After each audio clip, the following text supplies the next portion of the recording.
ಮುಂದೆ ಕಡೆಗೀನು ಬಂಡಿಗಾಧಾರ.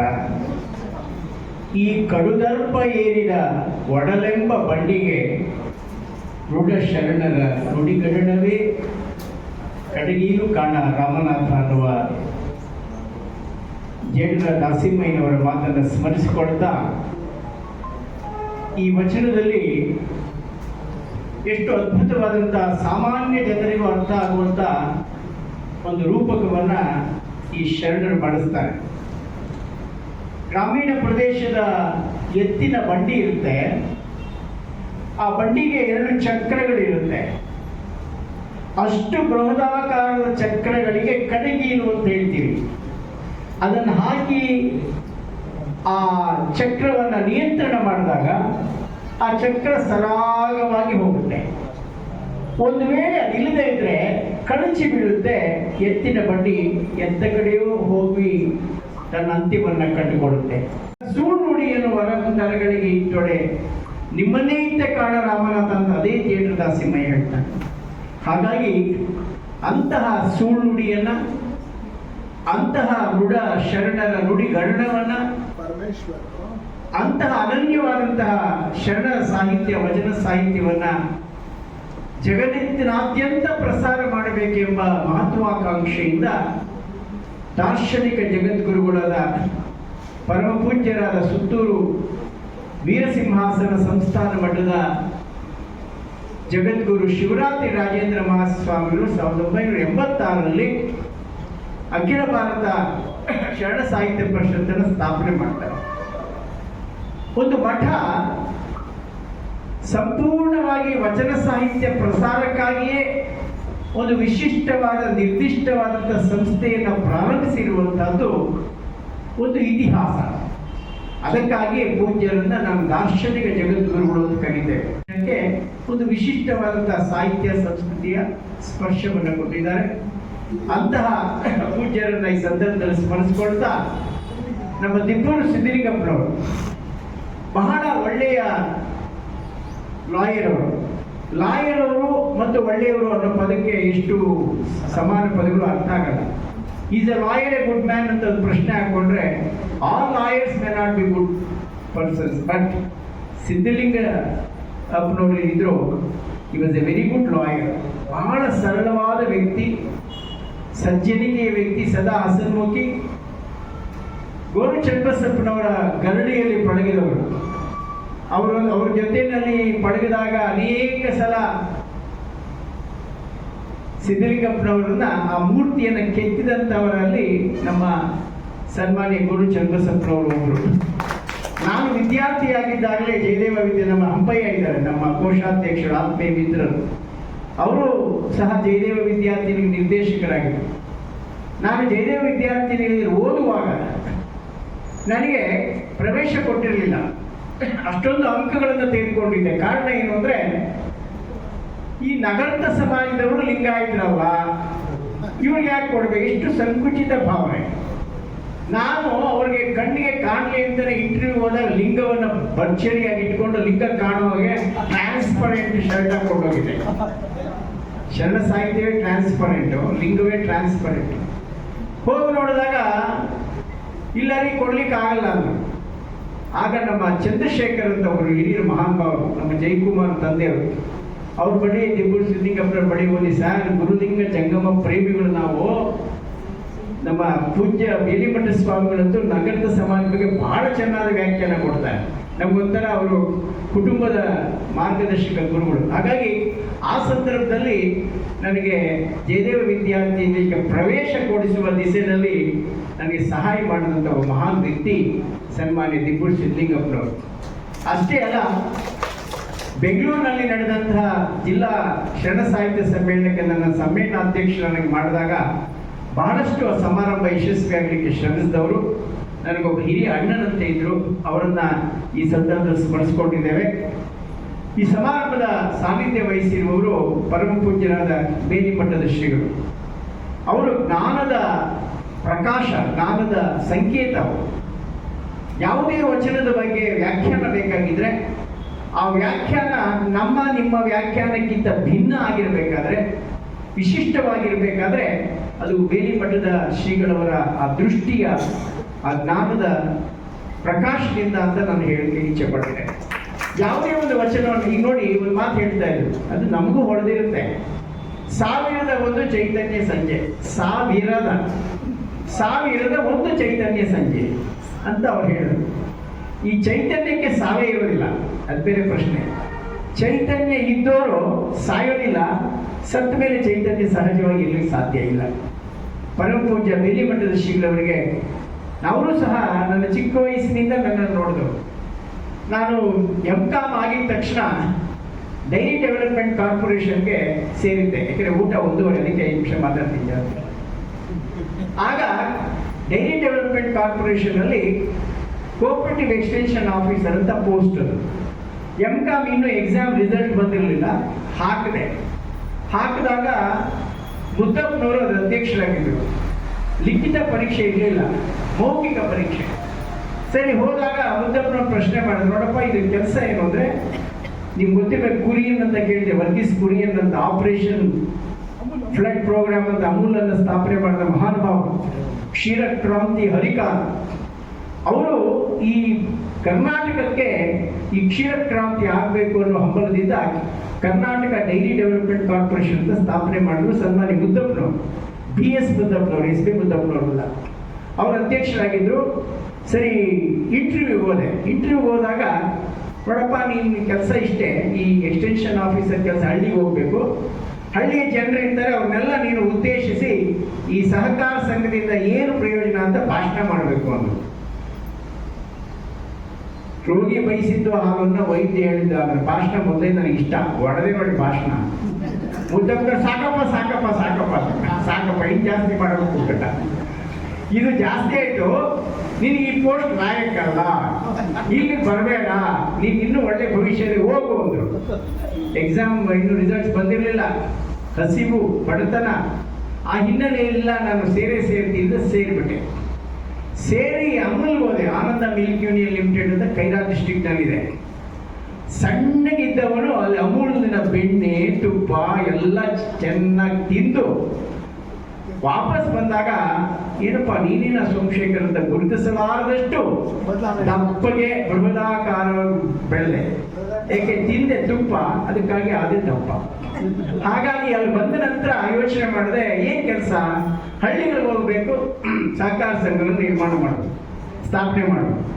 ನಾನು ಯೋಚನೆ ಮಾಡಿದೆ, ಇದೇ ಕೆಲಸ ಮುಗಿದೋಗುತ್ತೆ, ಹಳ್ಳಿಗಳಿಗೆ ಹೋಗೋ ಕೆಲಸ ಬೇಡ ಅಂತೇಳಿ ರಿಸೈನ್ ಮಾಡಬೇಕು ಅಂತ ರಿಸೈನ್ ಮಾಡಿಬಿಟ್ಟೆ. ರಿಸೈನ್ ಮಾಡೋದೊಂದು ಕಂಡೀಷನ್ ಇತ್ತು.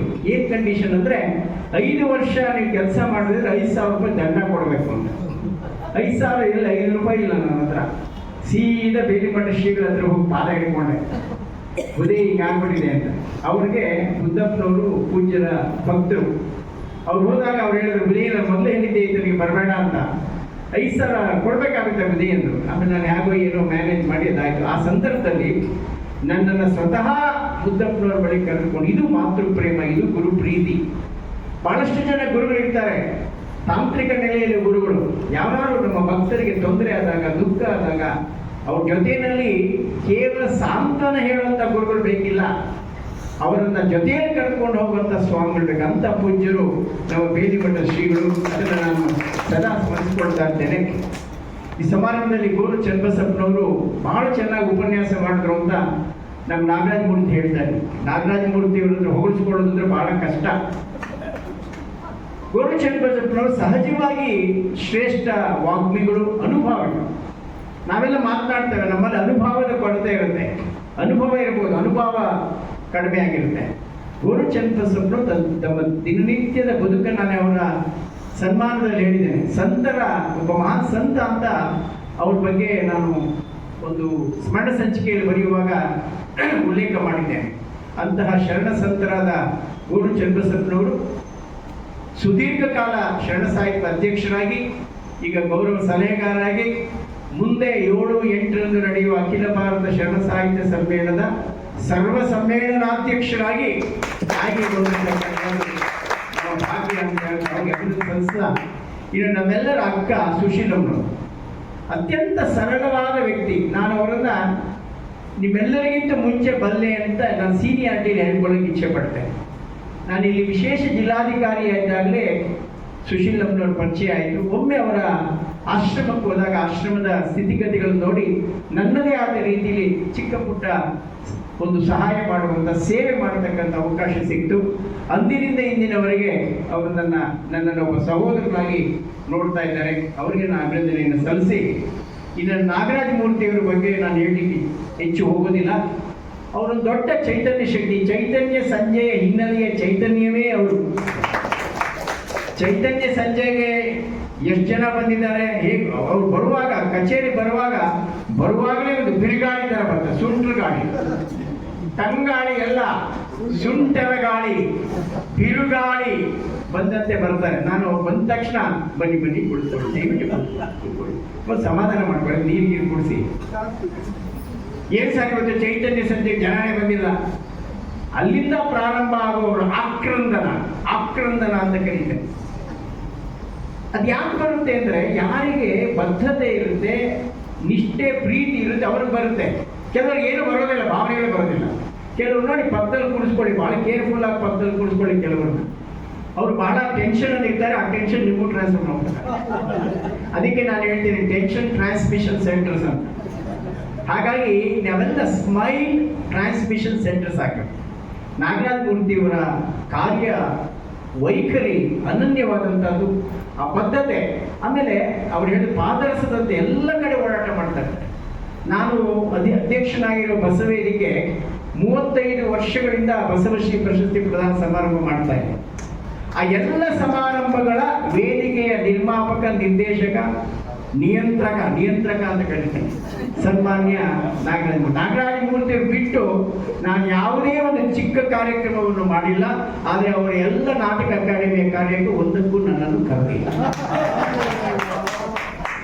ಅಸ್ಪೃಶ್ಯತರ ಕಾಣ್ತಾ ಇದ್ರೆ ಚಿಂತೆ ಇಲ್ಲ, ಪರವಾಗಿಲ್ಲ. ಮತ್ತು ಈ ಸಂದರ್ಭದಲ್ಲಿ ನಮ್ಮ ಅಶೋಕ್ ದಮ್ಲೂರ್ ಬಂದಿದ್ದಾರೆ, ಮಹಾನ್ ಸಂಶೋಧಕರು. ಅವರಿಗೆ ನಾವು ಮುಂದೆ ನಡೆಯುವ ಶರಣ ಸಾಹಿತ್ಯ ಸಮ್ಮೇಳನದಲ್ಲಿ ಸನ್ಮಾನ ಮಾಡ್ತಾ ಇದ್ದೇವೆ. ನೋಡಿ ಎಷ್ಟು ಕಾಕತಾಳೀಯ. ನಮ್ಮ ನಾಗರಾಜ ಮೂರ್ತಿಯವರು ಕರೆದಿರೋದಕ್ಕೂ ಅವ್ರನ್ನ ಇಲ್ಲೇ ಆಹ್ವಾನ ಕೊಟ್ಟು ನಾನು ಸ್ವಾಗತಿಸ್ತಕ್ಕಂಥ ಕಾರ್ಯ ಮಾಡ್ತೇನೆ. ಅಶೋಕ್ ದಮ್ಲೂರ್ ಅವರ ಕಾಣಿಕೆ ಅನನ್ಯವಾದಂಥದ್ದು ವಚನ ಸಾಹಿತ್ಯಕ್ಕೆ. ಅವರು ಇವತ್ತು ಬಹಳ ಸುಂದರ ಉಪನ್ಯಾಸ ಮಾಡಿದ್ದಾರೆ. ಇನ್ನು ನಮ್ಮ ಶ್ರೀಮತಿ ಪ್ರಮೀಳಾ ಕರಡಿಯವರು ಸದಾ ಹಸನ್ಮುಖಿ.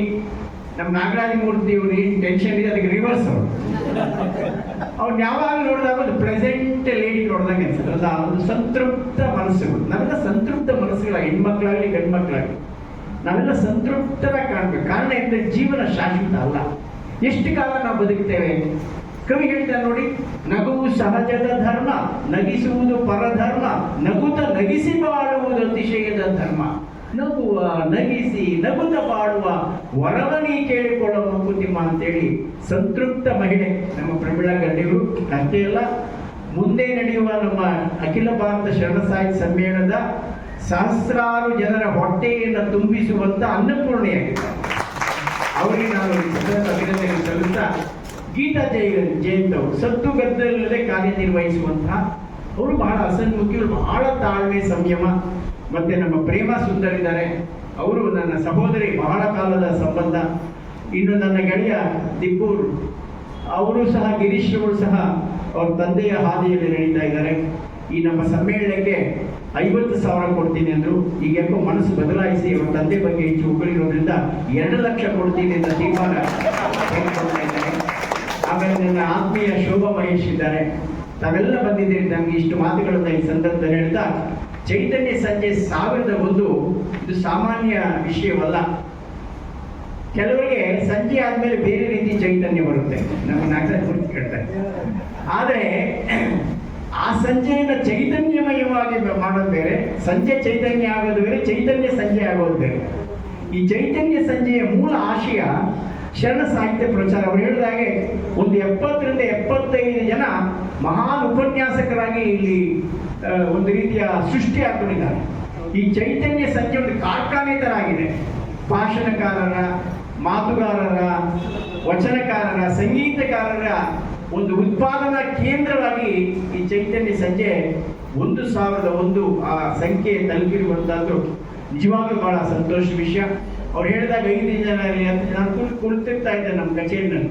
ಬರ್ತಾ ಇದ್ರು, ಏನಪ್ಪ ಚೈತನ್ಯ ಸಂಜೆ ಹೋಗ್ತಾ ಇದ್ದಾರೆ, ಎಷ್ಟು ಜನ ಇದ್ದಾರೆ? ಒಂದು 8 ಜನ, 15 ಜನ, 20 ಜನ. ಜನ ಮುಖ್ಯ ಅಲ್ಲ. ಅವ್ರು ಹೇಳ್ತಾರೆ ಜನ ಲಕ್ಷ ಜನ ಇರಬೇಕಾಗಿಲ್ಲ, ಲಕ್ಷ ಕೊಡೋ ಜನ 4 ಜನ ಇದ್ರು ಸಾಕು. ಹಾಗಾಗಿ ಚೈತನ್ಯ ಸಂಜೆಯನ್ನ ಚೈತನ್ಯಾತ್ಮಕವಾಗಿ ಮಾಡಿರ್ತಕ್ಕಂಥವ್ರು. ಇನ್ನು ಅವರು ಒಂದು ಮಾತು ಹೇಳಿದ್ರು, ನಮ್ಮ ದೇಗುಲ ಮಠದ ಶ್ರೀಗಳ ಬಗ್ಗೆ ಮಾತನಾಡಬೇಕು ಅಂತ. ಈಗ ಸಮಯ ಅಲ್ಲ. ಪೂಜ್ಯ ದೇಗುಲ ಮಠದ ಶ್ರೀಗಳವರು 2ನೆಯ ಸಿದ್ಧಗಂಗೆಯ ಮಠದ ಒಂದು ಪರಂಪರೆಯನ್ನ ಉಳಿಸ್ಕೊಂಡು ಬಂದವರು, ಬೆಳೆಸ್ಕೊಂಡು ಬಂದವರು. 85ನೇ ವರ್ಷದಲ್ಲಿ ನಮ್ಮನ್ನು ಅಗಲಿದ್ದಾರೆ. ತೋಟದ ಸಿದ್ಧಲಿಂಗ ಯತಿಗಳ ಆ ಪರಂಪರೆಯ ಆ ದೇಗುಲ ಮಠ ಒಂದು ಅನನ್ಯವಾದಂತಹ ತ್ರಿವಿಧ ದಾಸೋಹದ ಮಠ. ಮುಮ್ಮಡಿ ನಿರ್ವಾಣ ಮಹಾಸ್ವಾಮಿಗಳವರು ಬಹಳ ಮೃದು ಸ್ವಭಾವದವರು. ಮೃದುವಚನವೇ ಸಕಲ ಜಪಂಗಳಯ್ಯ ಅನ್ನೋ ಹಾಗೆ ಸದಾ ಕಾಲ ಎಲ್ಲರನ್ನೂ ಪ್ರೀತಿಯಿಂದ ಮಾತನಾಡಿಸ್ತಕ್ಕಂಥವ್ರು. ಡಿ ಕೆ ಶಿವಕುಮಾರ್ ಅವರು ಮೊನ್ನೆ ಅವರ ಬಗ್ಗೆ ಮಾತನಾಡ್ತಾ ಹೇಳಿದ್ರು, ನಮ್ಮ ಸ್ವಾಮೀಜಿಯವರನ್ನು ನೋಡಿದಾಗ ಚುನಾವಣೆ ಸಂದರ್ಭದಲ್ಲಿ ಅವರ ಜೇಬಿಗೆ ಕೈ ಹಾಕಿ ಎಷ್ಟೋ ಬರುತ್ತೋ ಅಷ್ಟು ಹಣವನ್ನು ಕೊಡ್ತಾ ಇದ್ರು ಅಂತೇಳಿ. ಎಷ್ಟು ಹಣ ಕೊಡ್ತಾರೆ ಅನ್ನೋದು ಮುಖ್ಯ ಅಲ್ಲ, ಯಾವ ಪ್ರೀತಿಯಿಂದ ಕೊಡ್ತಾರೆ, ಯಾವ ಆಶೀರ್ವಾದದಿಂದ ಕೊಡ್ತಾರೆ ಅನ್ನೋದು ಬಹಳ ಮುಖ್ಯ. ಬಹಳಷ್ಟು ಜನ ಅಂದ್ಕೊಂಡು ಲಕ್ಷಗಳು ಕೊಟ್ಟವರೇ ಬಹಳ ದೊಡ್ಡ ಮನುಷ್ಯರು ಅಂತೇಳಿ. ಹಾಗಲ್ಲ, ಯಾರು ಪ್ರೀತಿಯಿಂದ ಬಹಳ ತ್ಯಾಗದ ಮನೋಧರ್ಮದಿಂದ. ನನ್ನ ಹತ್ರ 100 ರೂಪಾಯಿ ಇದ್ದಾಗ 90 ರೂಪಾಯಿ ನಾನು ಕೊಟ್ಟರೆ ದೊಡ್ಡ ವಿಷಯ ಆಗೋದಿಲ್ಲ. 10 ರೂಪಾಯಿ ಇದ್ದಾಗ 9 ರೂಪಾಯಿ ಕೊಟ್ಟರೆ 1 ರೂಪಾಯಿ ಉಳಿಸ್ಕೊಂಡಾಗ ಅದು ದೊಡ್ಡ ವಿಷಯ ಆಗುತ್ತೆ. ಆ ಹಿನ್ನೆಲೆಯಲ್ಲಿ ಮುಂದಿನ ಅಖಿಲ ಭಾರತ ಶರಣ ಸಾಹಿತ್ಯ ಸಮ್ಮೇಳನದ ಆಹ್ವಾನ ಪತ್ರಿಕೆಯನ್ನ ಈಗ ಸನ್ಮಾನ್ಯ ಗೋರು ಚನ್ನಬಸಪ್ಪನವರು ಮತ್ತು ಬೇಲಿಮಠದ ಶ್ರೀಗಳು ಅನಾವರಣ ಮಾಡ್ತಾರೆ. ತಮಗೆಲ್ಲ ಆಹ್ವಾನ ಪತ್ರಿಕೆ ಕೊಡ್ತೇವೆ. 2 ದಿವಸ 6ನೇ ತಾರೀಕು ಸಂಜೆ ನಮ್ಮ ಎಕ್ಸಿಕ್ಯೂಟಿವ್ ಕಮಿಟಿ ಮೀಟಿಂಗ್ ಇರುತ್ತೆ, ಜನರಲ್ ಬಾಡಿ ಮೀಟಿಂಗ್ ಇರುತ್ತೆ. ಮರು ದಿವಸ 8 ಗಂಟೆಗೆ ಧ್ವಜಾರೋಹಣ, 8:15ಗೆ ವೇದಿಕೆಯ ಉದ್ಘಾಟನೆ, 9 ಗಂಟೆಗೆ ಮೆರವಣಿಗೆ, 10ರಿಂದ 10:30ವರೆಗೆ MT ಪಲ್ಲವಿಯವರ ಸಂಗೀತ, 10:00ವರೆಗೆ ಉದ್ಘಾಟನಾ ಸಮಾರಂಭ, ಸಾಮೂಹಿಕ ವಚನ ಗಾಯನ. ನಾನು ಹೇಳ್ತೀನಿ, ಆಮೇಲೆ ಅವ್ರ ಕೈ ಸಿಕ್ಕಿದ್ರೆ ಇದನ್ನಾಗಂತ ಗೊತ್ತಿಲ್ಲ. ಆ ಡೇಂಜರ್ ಬಗ್ಗೆ ನಿಮ್ಗೆ ಮತ್ತೆ ಅಡ್ವಾನ್ಸ್ ಆಗಿ ಹೇಳ್ತೀನಿ. ಆಮೇಲೆ ಸನ್ಮಾನ್ಯ ಮುಖ್ಯಮಂತ್ರಿಗಳು ಸಮಾರಂಭವನ್ನು ಉದ್ಘಾಟನೆ ಮಾಡ್ತಾರೆ. ನಮ್ಮ ಸುತ್ತೂರು ಶ್ರೀಗಳು, ಸಿದ್ಧಗಂಗಾ ಶ್ರೀಗಳು ಸಾನ್ನಿಧ್ಯವನ್ನು ವಹಿಸ್ತಾರೆ. ಶರಣ್ ಪ್ರಕಾಶ್ ಪಾಟೀಲ್ ರವರು ಇರ್ತಾರೆ, MB ಪಾಟೀಲ್ ಇರ್ತಾರೆ, B ಸೋಮಣ್ಣನವರು ನಮ್ಮ ಕಲ್ಯಾಣ ಸಂಗಮ ಸಂಚಿಕೆಯನ್ನ ಸ್ಮರಣ ಸಂಪುಟವನ್ನು ಬಿಡುಗಡೆ ಮಾಡಲಿದ್ದಾರೆ. ಮಹಾಮನೆ ವಿಶೇಷ ಸಂಚಿಕೆಯನ್ನ MB ಪಾಟೀಲರು ಬಿಡುಗಡೆ ಮಾಡಲಿದ್ದಾರೆ. ಆ ಭಾಗದ ಸನ್ಮಾನ್ಯ M ಕೃಷ್ಣಪ್ಪ ಅವರು ಮಾಜಿ ಸಚಿವರು ಇರ್ತಾರೆ, ಮತ್ತು ಗೆಳೆಯರಾದ ಪುಟ್ಟರಾಜ್ ಅವರು, ದಯಾನಂದ್ರವರು, ಗಂಗಾಂಬಿಕಾ ಮಲ್ಲಿಕಾರ್ಜುನ್ ಅವರು, ಇಂಥವರೆಲ್ಲ ಇರ್ತಾರೆ. ಈ ಹಿನ್ನೆಲೆಯಲ್ಲಿ ದಯವಿಟ್ಟು ಅವತ್ತು ತಾವೆಲ್ಲ ಆಗಮಿಸಬೇಕು. ಆನಂತರ ಒಂದು 3-4 ಗೋಷ್ಠಿಗಳಿರುತ್ತೆ. ಒಂದು ಸಾಂಸ್ಕೃತಿಕ ನಾಯಕ ಬಸವಣ್ಣ ಒಂದು ಬಹಳ ಸೊಗಸಾದ ವಿಚಾರಗೋಷ್ಠಿ, HG ಸಿದ್ದರಾಮಯ್ಯನವರು, ಡಾಕ್ಟರ್ ಮಳುಸಿದ್ದಪ್ಪನವರು ಇರ್ತಾರೆ. ಆನಂತರ ಮಹಿಳಾ ಸಂವೇದನೆ ಶರಣ ಸಾಹಿತ್ಯದಲ್ಲಿ ಹೇಮಾ ಪಟ್ಟಣ ಶೆಟ್ಟಿ ಇರ್ತಾರೆ, ಆಶಾದೇವಿ ಇರ್ತಾರೆ. ಪ್ರತಿಯೊಂದು ಗೋಷ್ಠಿಗೂ ಒಬ್ಬೊಬ್ಬ ಪೂಜ್ಯರು ಸಾನ್ನಿಧ್ಯವನ್ನು ವಹಿಸ್ತಾರೆ. ಆನಂತರ ಫಾಗು ಹಳಕಟ್ಟಿ ಬಗ್ಗೆ ಒಂದು ವಿಶೇಷ ಸಂಸ್ಮರಣೆಯ ಕಾರ್ಯಕ್ರಮ ಇದೆ. ಆಧುನಿಕ ವಚನಗೋಷ್ಠಿ ಇದೆ. ಸಾಹಿತ್ಯ ಲೋಕದ ದಿಗ್ಗಜರಿಗೆ ಸನ್ಮಾನ, ಸಾಮಾಜಿಕ ಬದುಕಿನ ಸಾಧಕರಿಗೆ ವಿಶೇಷ ಸನ್ಮಾನ. ಸಮಾರೋಪ ಸಮಾರಂಭ 8ನೇ ತಾರೀಕು 5 ಗಂಟೆಗಾಗುತ್ತೆ. ಆ ಸಮಾರಂಭದಲ್ಲಿ ಪ್ರಭಾಕರ್ ಕೋರೆ, ಕಿರಣ್ ಕುಮಾರ್, ಅರವಿಂದ್ ಜತ್ತಿ ಮುಂತಾದ ಮತ್ತು ನಮ್ಮ ಡೊಂಬ್ಳೂರು ಅಂತವರಿಗೆಲ್ಲ ನಾವು ಸನ್ಮಾನವನ್ನು ಮಾಡ್ತಾ ಇದ್ದೇವೆ. ಮತ್ತು ವಿಶೇಷವಾಗಿ ವೈಜಯಂತಿ ಕಾಶಿಯವರ ನೃತ್ಯ, ಪಲ್ಲವಿ, ಸಂಗೀತ ಕಟ್ಟಿ, ಮೃತ್ಯುಂಜಯ ದೊಡ್ಡವಾಡ್, DK ಕೃಷ್ಣಮೂರ್ತಿ ಇವರೆಲ್ಲರ ಕಾರ್ಯ ಇರುತ್ತೆ, ನಾಟಕಗಳಿರುತ್ತೆ. ದಯಮಾಡಿ ಈ 2 ದಿವಸ 2 ದಿವಸ ನಮ್ಮ ಜೊತೆಲಿ ಇರಬೇಕು. ಪ್ರಸಾದಕ್ಕೆ ಆಮೇಲೆ ಯಾವುದೇ ಸಂದರ್ಭದಲ್ಲಿ there is no break for ಪ್ರಸಾದಕ್ಕಾಗಿ ಸಮಯ ಬಿಡೋದಿಲ್ಲ. ಅಲ್ಲಿ ನಿರಂತರ ವಚನ ಗಾಯನ ನಡೀತಾ ಇರುತ್ತೆ. ದಾಸೋಹವು ನಿತ್ಯ ನಿರಂತರವಾಗಿ ಅಲ್ಲಿ ನಡೀತಾ ಇರುತ್ತೆ. ಇಷ್ಟು ಮಾತನ್ನ ಈ ಸಂದರ್ಭದಲ್ಲಿ ಹೇಳಿ, ಈ ಚೈತನ್ಯ ಸಂಜೆ 1001 ಮುಟ್ಟಲಿಕ್ಕೆ ಮೂಲ ಕಾರಣಕರ್ತರಾದ ನಾಗರಾಜ ಮೂರ್ತಿಯವರನ್ನ ಅಭಿನಂದಿಸ್ತೇನೆ.